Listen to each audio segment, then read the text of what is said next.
যাবে কি একা একা রাত কেটে এভাবে অভাবে হবে কি দেখা। সারা রাত না ঘুমিয়ে সকালে উঠে কলেজে যাওয়ার ভাইবটাই আলাদা। যারা যায় তারাই জানে একমাত্র জিনিসটা কত বেশি বিরক্তকর বলো আর আনন্দময় বলো। আমি আমার বান্ধবীকে প্রায় 30 মিনিটের থেকেও বেশি সময় ধরে দাঁড় করিয়ে রেখেছি, যার কারণে অনেক তাড়াহুড়ো করে বাসা থেকে বের হয়ে গিয়ে যতটা পেরেছি ভিডিও করেছি। তো এখন আমি যাব হচ্ছে চৌরাস্তা থেকে মাইজ দিতে যাব। আর এখান দিয়ে আমি তো ভয়ে শেষ, ওই বেচারা না জানি কি না কি ভাবতেছে। এখন আমি বসে আছি, ড্রাইভার মামার মনে কখন আল্লাহ রহমত পড়বে আর কখন গাড়িটা ছাড়বে।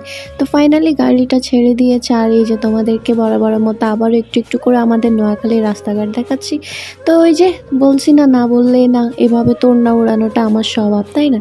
আজকের ওয়েদারটা এত বেশি জোশ ছিল যে ভিডিও তো নিতেই হবে, মাস্ট। তো এই যে দেখতে থাকো, এগুলা হচ্ছে মাইজদি যাওয়ার পথে কিছু জায়গা যেগুলো আমার সুন্দর লাগে, সেই জায়গাগুলো আমি ভিডিও করেছি। এখানে দেখো আমার দাদার বয়সে একটা মুরব্বী আমার সাথে কি ফাইজলামি এটাই না করছে। আপনার সাথে ঠিক করে বসেন, আপনি পায়ে ভাবে মেলে বসছেন কেন? উনি ভাবছে কি অন্য সব মেয়েরা যে এইভাবে এগুলা শিকার হয়েও চুপচাপ বসে থাকে, কোনো প্রতিবাদ করে না, ভাবছে আমিও এরকম। তো আমি কিন্তু ওনাকে ছাড় দিই না, আমি একদম মুখের ওপর ওনাকে ধরছি, ধরার পর বলছি ঠিকঠাক করে বসেন। ভাই পাশে ওনার বউ ছিল, ওনার বউ থাকা সত্ত্বেও উনি এইরকম ফাইজলামিটা করবে যেগুলো আসলে মেনে নেওয়ার মতো না। আমি কিন্তু চাইছি থাপড়াই দিতে, পরে আমাকে ড্রাইভার বলে যে আচ্ছা ঠিক আছে ঝামেলা করা লাগবে না, ওনারা সামনেই নেমে। এই তো আমি চলে এসেছি সুপার মার্কেটের সামনে। তো এখান থেকে আমরা রিক্সা নিব, তার আগে আমি আমার বান্ধবীর কাছে গিয়ে দেখি ওর কি অবস্থা। কতক্ষণ দাঁড়াইছো? কতক্ষণ বলো? 10 মিনিট।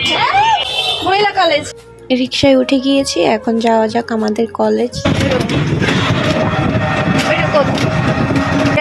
আমি তো ভাবনি কলেজে আসে আমাদের গেট। কলেজে এসে তো আমি পুরোই অবাক, সেটা হচ্ছে যে আমাদের যে কাজ চলতেছে। তো এই যে দেখো এটাই হচ্ছে আমাদের কলেজ, পুরোটা কিন্তু দেখানো হয়নি, পরের বার তোমাদেরকে পুরো কলেজটা দেখাবো। এখন যতটুকু পারছি দেখে নাও। আমাদের ডিপার্টমেন্ট, আমরা হচ্ছে 3rd ইয়ারের স্টুডেন্ট। এখানে কাজ চলতেছে। এই কলেজে আসা অবস্থায় এই প্রথম আসছে, এর আগে কখনো আসিনি।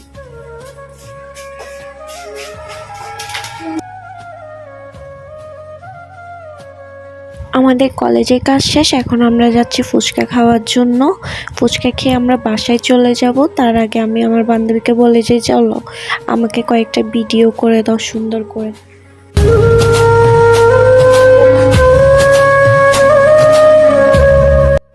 আজকের ফুচকাটা আমার বান্ধবী আমাকে খাইয়েছে। এখানে শাকিল মামার ফুচকাটা নাকি সবচেয়ে বেস্ট। তো আমরা মামার ফুচকাটা আর বেলপুরিটা ট্রাই করেছি। ভাই ব্লার হয়ে গেছে কেন?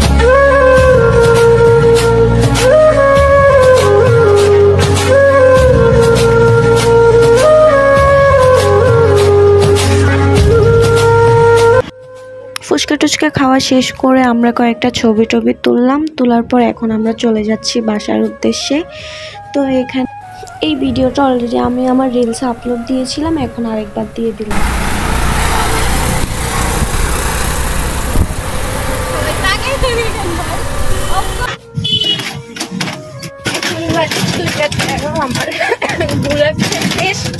এবার আমি বাসায় চলে যাচ্ছি।